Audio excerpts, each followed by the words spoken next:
Hi friends, welcome to Regis cooking Tamil. இன்றைக்கி வந்து நம்ம கிச்சனில் என்ன செய்ய போகிறோம்னு பார்த்தீங்கன்னா, சூப்பரான காரசாரமான கருவாடு தொக்கு. இன்றைக்கி நான் செய்கிறது வந்து வஞ்சர மீன் கருவாடு தொக்கு. நமக்கு கருவாடெல்லாம் கரைஞ்சி மாவு மாதிரி ஆயிரும். ரொம்ப டேஸ்ட்டாக இருக்கும் சாப்பிட்றதுக்கு. வாங்க எப்படி செய்கிறதுன்னு வீடியோக்குள்ளே போய் பார்க்கலாம். இப்போ பார்த்தீங்கன்னா ஒரு வடைச்சட்டி அடுப்பில் வச்சுருக்கேன். அதில் வந்து தேவையான அளவுக்கு எண்ணெய் ஊற்றிக்கலாம். இந்த தொக்கு செய்கிறபோது பார்த்தீங்கன்னா பொதுவாக கொஞ்சம் அதிகமாக எண்ணெய் ஊற்றணும்.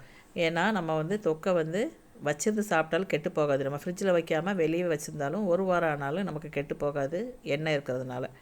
இப்போ பார்த்தீங்கன்னா எண்ணெய் காஞ்சோன்னே ஒரு இனுக்கு கருவேப்பிலை, ஒரு 4 பெரிய வெங்காயத்தை கட் பண்ணி சேர்த்துருக்குறேன். இதை வந்து நம்ம நல்லா வதக்கிக்கலாம். இன்றைக்கி நான் வாங்கியிருக்க கருவாடு பார்த்திங்கன்னா தூத்துக்குடி மீனவன் அவங்க சேனலில் ஆர்டர் பண்ணி வாங்கினது தான். ரொம்ப ரொம்ப நல்லா இருந்தது.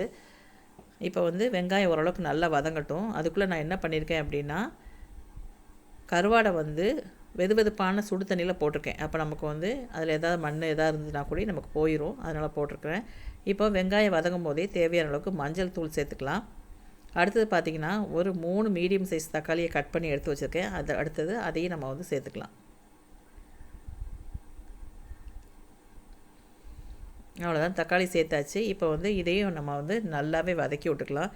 நல்ல தக்காளி வந்து நல்லா மசியட்டும். அது வரைக்கும் நம்ம வந்து வதக்கி விட்டுக்கலாம்.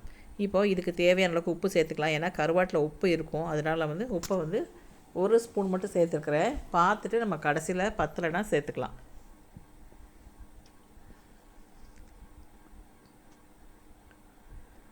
இப்போ பார்த்தீங்கன்னா ஓரளவுக்கு நமக்கு நல்லாவே வதங்கிருச்சு. இதில் வந்து நமக்கு தேவையான அளவுக்கு மிளகாய்த்தூள். இதில் நம்ம வேறு எதுவுமே சேர்க்க போகிறது கிடையாது. வெறும் மிளகாத்தூள், வெங்காயம், தக்காளி, கருவாடு அவ்வளோதான் மெயினானது. இது இருந்தாவே போதும், நமக்கு ரொம்ப டேஸ்ட்டாக இருக்கும். இப்போ மிளகாத்தூளோட பச்சை வாசமெல்லாம் போனதுக்கப்புறம் நம்ம வந்து கழுவி வச்சுருக்கிற கருவாடு சேர்த்துக்கலாம். பாருங்கள், சீலா மீன் சொல்லுவோம் இல்லையா, அந்த கருவாடு தான். நான் வந்து நல்ல வெந்நீரில் போட்டு கழுவி எடுத்துட்டேன். ஃபஸ்ட்டு வந்து கொஞ்சம் வெதுவெதுப்பான தண்ணியில் ஊற வச்சுட்டு அதுக்கப்புறம் நம்ம வந்து பச்சை தண்ணியில் 2-3 வாட்டி கழுவி எடுத்துக்கலாம். இப்போ வந்து இந்த கருவாடை இதுக்குள்ளே வந்து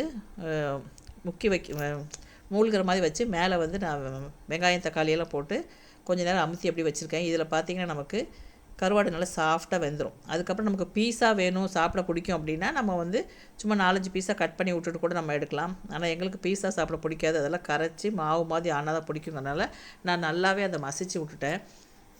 பாருங்கள், இந்த மாதிரி நம்ம வந்து எல்லா கருவாட்டையும் வந்து மசிச்சு விட்டுக்கலாம். இது பார்த்திங்கன்னா பழைய சோறு தயிர் ஊற்றி சாப்பிட்ற போது இந்த கருவாடு தொக்கு வந்து செம்ம டேஸ்ட்டாக இருக்கும். அதேமாதிரி சாம்பார் கூட, ரசத்து கூட ரொம்ப ரொம்ப நல்லாயிருக்கும். அவ்வளோதான். இந்த மாதிரி நல்ல கருவாட்டை வந்து நல்லா கரைச்சி விட்டுட்டு இந்த மாதிரி வந்ததுக்கப்புறம் எண்ணெய் பத்தலைனா கொஞ்சம் எண்ணெய் சேர்த்துக்கலாம். இல்லை உப்பு டேஸ்ட் பண்ணி பார்த்துட்டு உப்பும் பத்தலைனா கூட கொஞ்சம் உப்பு சேர்த்துக்கலாம். அவ்வளோதான், நம்முடைய கருவாடு தொக்கு வந்து சூப்பராக ரெடி ஆயிடுச்சு.